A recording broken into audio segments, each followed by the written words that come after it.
What's up? Hey everybody. Yeah, it's very early Saturday morning, if you will. It's about 2:35, and you might be saying to yourself, might be asking, well, Brian, why aren't you asleep, getting ready for work? Well, quite honestly, I will be asleep in a little while. The only thing is, I don't have to work till about 4:30 in the afternoon on a Saturday. So, and it's only 4.5 hours. Maybe more, we don't know. But yeah, you're probably wondering what I'm drinking. Well, I'm drinking Mountain Dew Baja Blast. And you might be saying to yourself, Baja Blast? Isn't that a Taco Bell exclusive? Yeah, well, apparently this year, 10 years in the making since it came out in 2004, Taco Bell decided to Taco Bell basically finally allowed Mountain Dew, or finally, I guess, in conjunction with Mountain Dew, allow all the retailers, including my store, to sell the 12-pack and the 12-ounce and the 16-ounce bottles, if you will, 12-ounce, 16-ounce bottles as well. There's been no report yet or no news yet of Baja Blast getting a 24-pack release, getting a 2-liter release, or getting a 1-liter release, but maybe in time it will. Or maybe even a 1.5 release. But that's not what I'm here to talk about. What I'm here to talk about is something that I want to thank, first of all, Chris Brohms, the irate gamer, for kind of inspiring me to do. I know it sounds crazy for some people to hear. But, you know, he does a series called, he does sort of a web series, along with his irate gamer series, review series. He also does a web series called Irate the 80s, and he does one on the site called Irate the 90s, and I think maybe there's one or two that says Irate the 70s, or maybe he'll be doing that soon, I don't know. But the one he does the majority of is Irate the 80s. Why? Well, quite simply, like me, he grew up in the 80s. You look at him, you think that's impossible, right? Well, ironically, it's not, because he did grow up in the 80s. It's just that, like me, he has that baby face look that makes you think otherwise.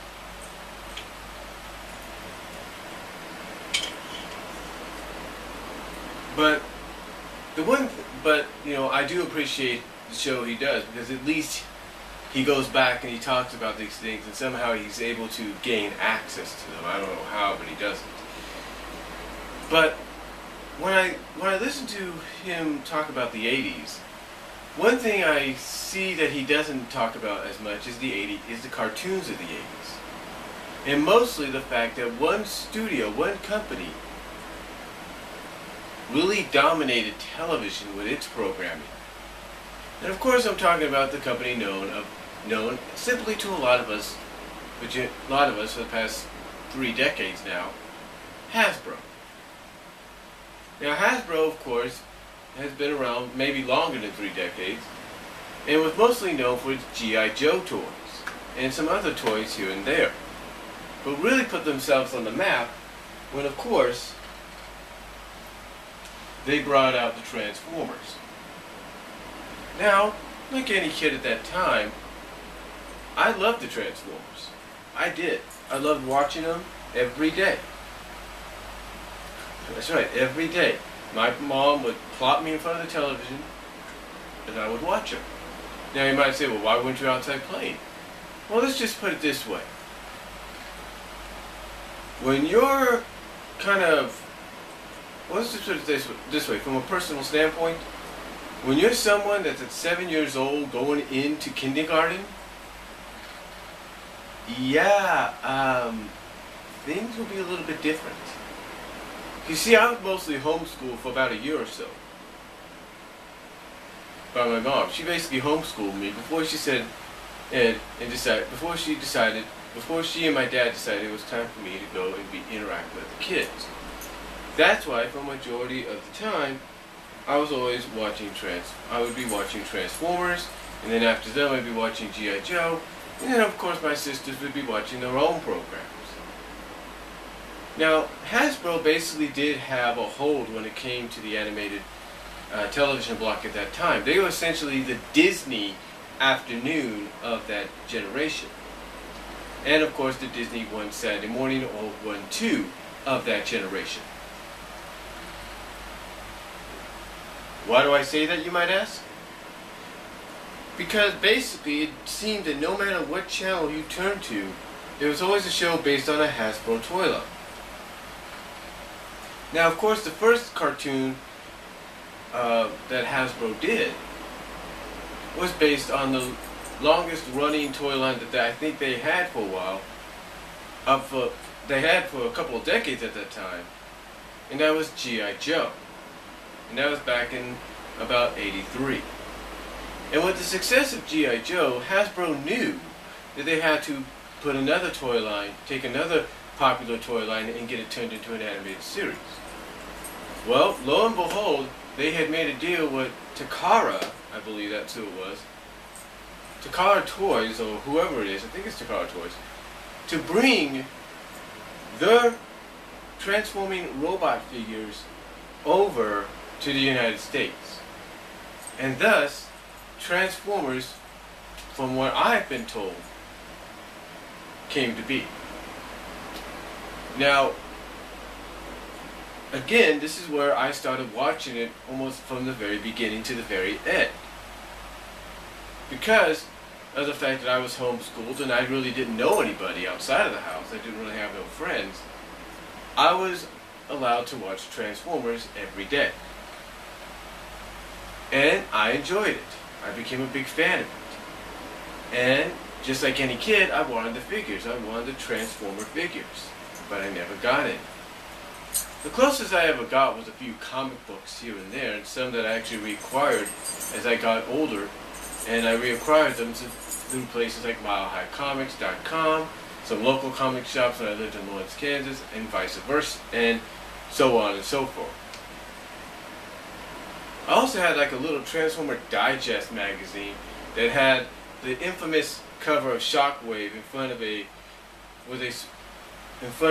wall with the saying, with the title Transformers, and then under it says all dead. And then on the other side you had the cover of him blasting Megatron. I thoroughly remember that. I really do. And I always wanted, and again, that was the closest I ever got. Those were the only Transformer things I ever had. Now, of course, I had an Optimus Prime t-shirt with the classic Optimus Prime pose like that. But that's about it. I never had anything else besides that.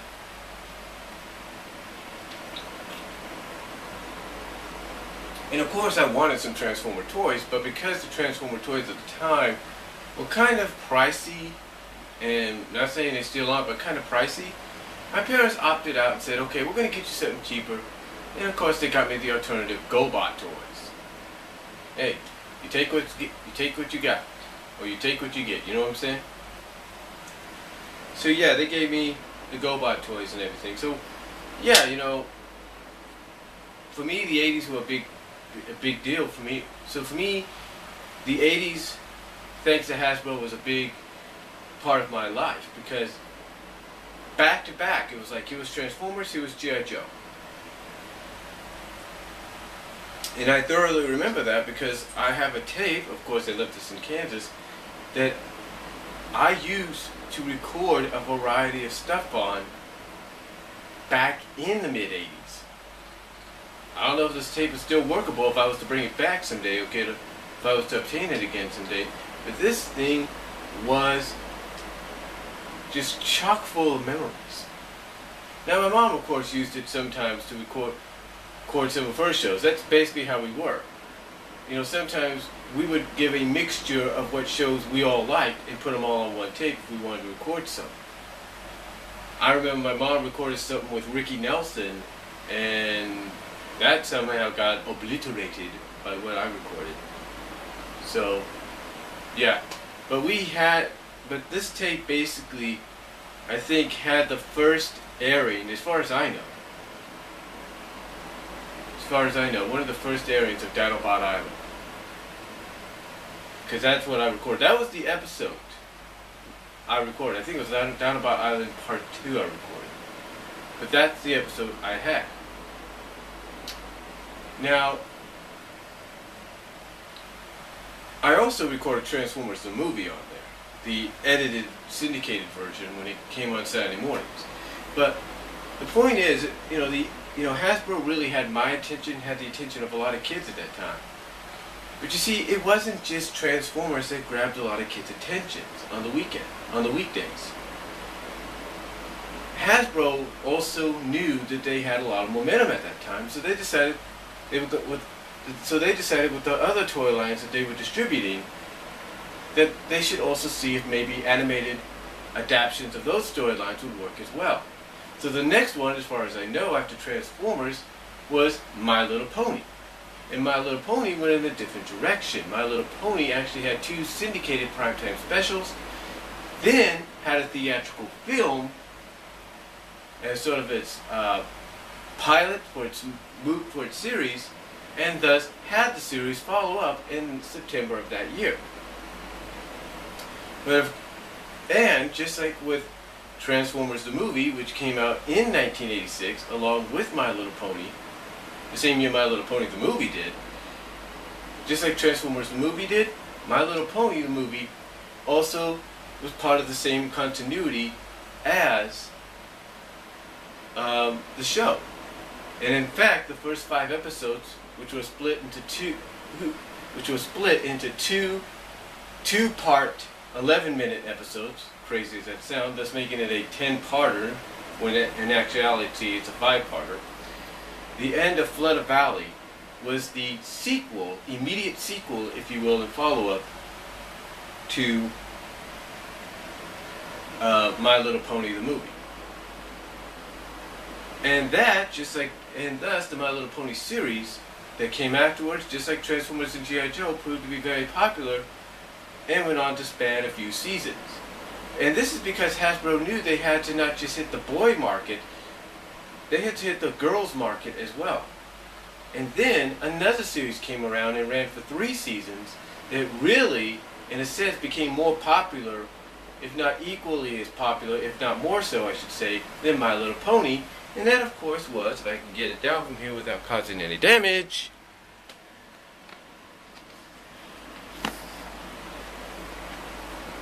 that, of course, was Gem.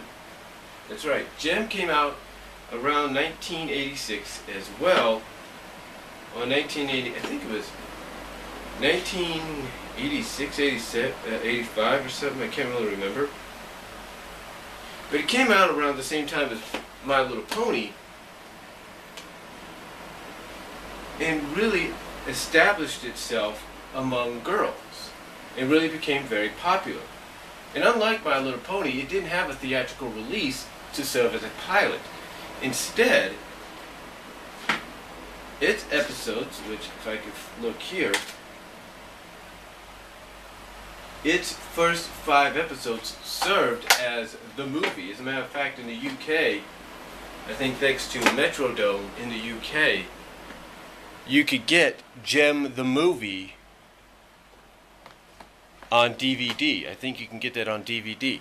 Thanks to, I think, Metrodome, I believe. You can get Gem the movie on DVD.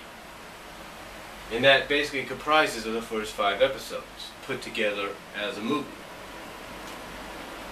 And again, like I say, Gem became so popular that I think she overshot My Little Pony in popularity by just a bit, if not was on equal balance at times. Now, Gem, however, Hasbro went in a little bit of a different direction with Gem at the time. You see, as far as I remember, My Little Pony, Transformers, and G.I. Joe were weekday shows, were after-school shows. Gem, on the other hand, was put together was basically debuted alongside some other shows on the weekend mornings, mostly in my case, and I think in the majority of a lot of boys and girls growing up in the 80s at that time, was aired on Sunday mornings. And this was sort of like, Sunday mornings was basically like the trial run for the shows, to see if they would get over or to see if maybe there would be a lot of interest in them. Now, Jim, of course, was the big winner out of this, getting, of course, a 65 episode, three season run, basically 65 episodes, or if not more so. The other big winner, or runner-up, of course, at that time, was this show, Inhumanoids. Now, unlike any other Hasbro show at that time, I knew about it, but I vaguely remembered it until, and I thank him very much for this, James Wolfe, the Angry Video Game Nerd, did a video on this on Cinemassacre.com for his, I think, Monster Madness. And it was there that it started to come back to me that this show, it's something, some remembrance, some vague memories of it came back. And those vague memories were the fact that I never got to see it, but I used to see promos for it when shows like G.I. Joe and Transformers would come on. And what's funny and ironic about this is even though I'd seen the promos, and even I think saw the commercials as a kid, and I think, like I said, and being honest with you, these were vague memories that just started to come back when James did this video, that the only reason I vaguely remember it or know about it was because it aired on Sunday mornings. Like I said, like a majority of kids is growing up watching these Hasbro shows. This one aired on Sunday mornings. And like some kids growing up at that time, if not a lot of kids growing up at that time, my family went to church on Sunday mornings. And we didn't go to church locally, even though we lived in Hayward at the time, Hayward, California. We didn't go to church locally. Instead, we went about 20-something miles away to Fremont, California, to Fremont Community Church, because, well, we pretty much knew a lot of people there. I knew some friends. My mom and dad knew some friends. My sisters, same way. So we would go there and attend at 10 o'clock. I think 10:30, I can't remember, but basically the morning service. And the morning service would come on at a time, and basically in the morning service would happen at the same time this would be on. And we would leave, I think, essentially at the time this or the other show that had a shorter run by Hasbro, and that was a show, I think, based around Bigfoot. Not the myth Bigfoot, but the Bigfoot monster truck.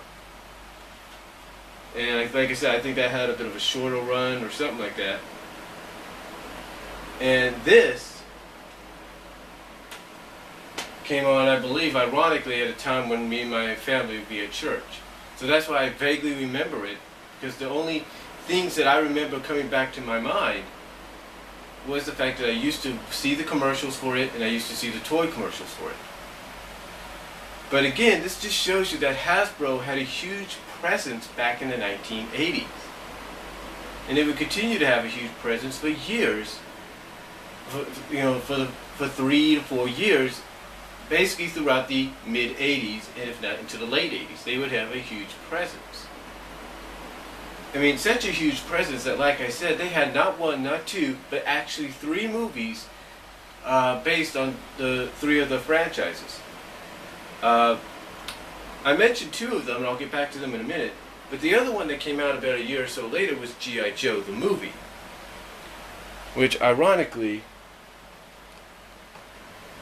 trying to make sure I don't drop anything here, which ironically I have on Blu-ray right here. I have the Blu-ray by Shout Factory right here, along, of course, with the DVD. But G.I. Joe the movie came out in 1987. Now, I didn't know about this, and I'm sure nobody else knew about this until about later on. And mostly thanks to the internet. But G.I. Joe the movie was originally supposed to be a theatrical feature film. In other words, it was supposed to play in theaters. And it was supposed to be the second animated film after My Little Pony, as far as I know. But due to production reasons due to production reasons and stuff. But basically, due to some production reasons behind the scenes, it was delayed its release was delayed till after till later on, thus making room for the Transformer movie, which, of course, I too have, believe it or not, as crazy as it sounds, I too have on Blu-ray, thanks to Madman Entertainment out of Australia.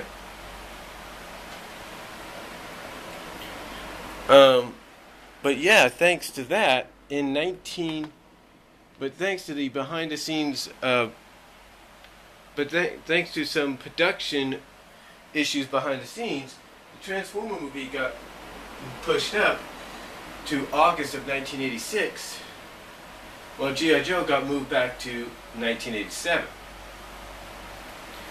Now, again, Hasbro was planning to have all these three films featured theatrically. In other words, be shown in theaters around the country, if not the world.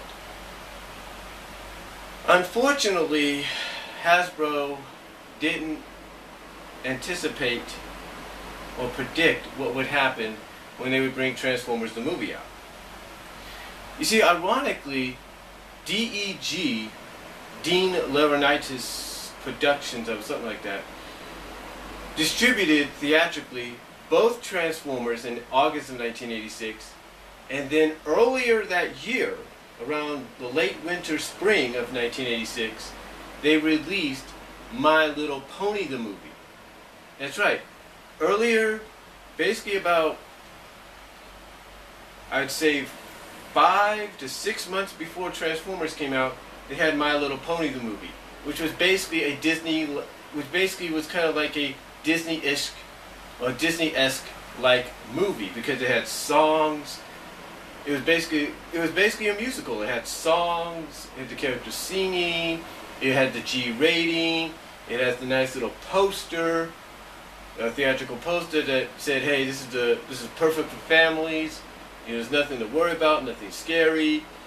So yeah, basically, My Little Pony was the equivalent, like I say, to a Disney animated musical film, if not the Hasbro answer to the Care Bear movies, which were basically raking in the big dollars at that time.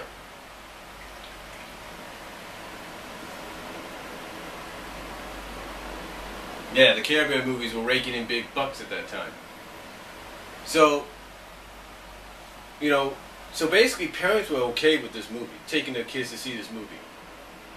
And when they found out that Transformers was going to get a movie, of course they knew that their kids, mostly little boys, like myself, would want to go see it. Unfortunately, I had to wait till it came out on VHS in '87 to see it, but still. They knew their kids would want them to go would want them to take them to see it. Would want their parents, I should say, to take them to see it. So, yeah, so basically, Hasbro felt that, hey, if parents were okay with My Little Pony and taking the kids to that, they won't have a problem with Transformers. Yeah, the only difference though that was, one was a G-rated film, this was PG-rated. And PG rated, at that time, you pretty much felt like, well, it's kind of it's going to be kind of more darker, maybe aimed at a more older audience. I don't know. So basically, parents took their kids into the theaters to see it without knowing that, oh shoot, this movie is going to be very violent. It was going to be a more violent, more darker tone than what they had seen on television. Because basically that's what parents expected at that time.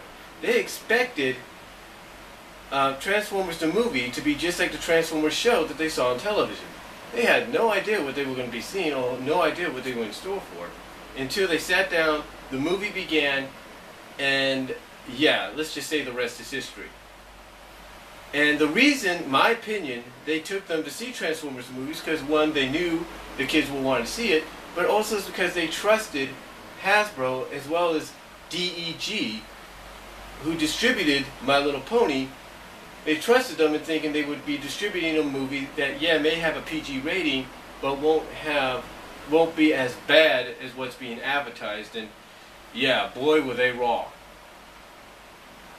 Boy were they ever wrong. So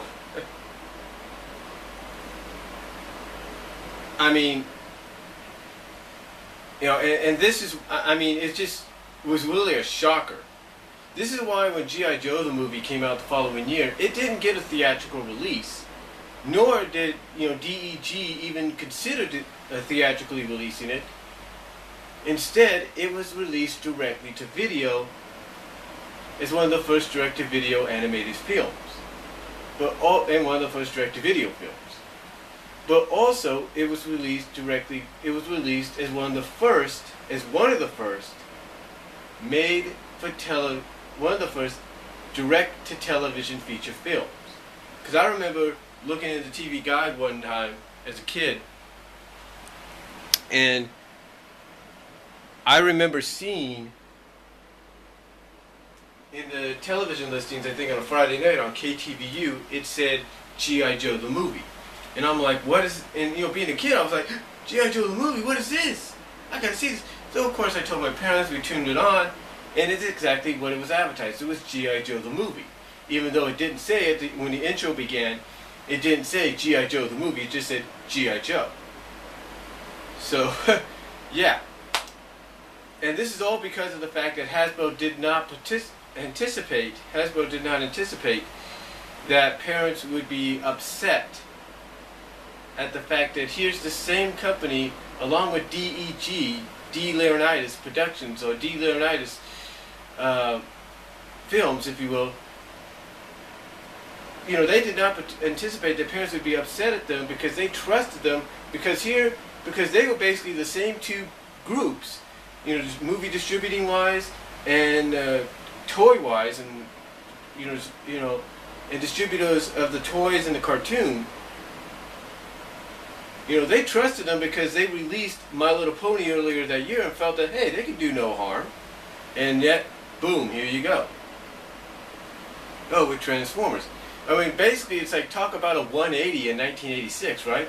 It's like, you start the year out by releasing a Disney-esque animated musical, My Little Pony the movie, and you basically end it in the summer of, and you basically end the summer of 1986 with a flat-out, darker, edgier, and more violent Transformer film, animated film, than what the show was. And it was because, of course, of the violence in the film, and of course the death of Optimus Prime, that prompted script changes to G.I. Joe the movie. Because originally, like Prime, Duke, who's like the Optimus Prime of G.I. Joe, was supposed to die. But instead, because of the backlash of Prime's death, they decided, no, he doesn't. The script was changed to where, no, he doesn't die. He just goes into a coma. So, yeah. It was quite... So, yeah, basically, Hasbro in the 80s really had an interesting run. I'll say that. And they basically did finish up the year by trying to really establish themselves. Re-establish themselves with Dick Entertainment obtaining the rights to do the rest of the G.I. Joe series and whatnot. So... And, you know, as far as Inhumanoids go, it only ran for a while and then went into obscurity. Until, of course, Rhino got a hold of it, and now people are hoping that Shout Factory releases this entire series as well. And the only reason it didn't do so good, just like Transformers, the movie bombed, was because of the violence in it.